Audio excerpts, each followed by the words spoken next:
పరిస్థితుల్లో ఎండ తీవ్రత ఉంది. చాలా ఘోరాతి ఘోరంగా ఉంది. మనుషులు బయటకు రాదు, మనుషులే కాదు ఏ పక్షి గాని జంతువు కానీ రావడం లేదు. అంత దారుణ స్థితి 42 డిగ్రీలు నడుస్తుంది.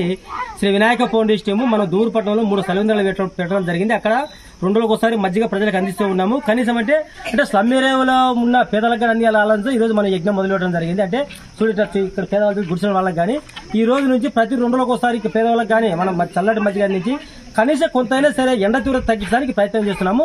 ప్రతి ఒక్కరు చూసి మిత్రులందరూ శ్రీ వినాయక ఫౌండేషన్ సపోర్ట్ చేయడం వల్ల మీరందరూ ఏంటంటే ఇటువంటి కార్యక్రమం నిర్ణయం చేస్తాం. ఈ రోజు ఈ కార్యక్రమాల సాయం దాతలు వచ్చేసి శ్రీ కుమారస్వామి చంద్రగ దంపతులు సహాయం చేయడంతో ఈ రోజు యజ్ఞం మొదలుపెట్టింది.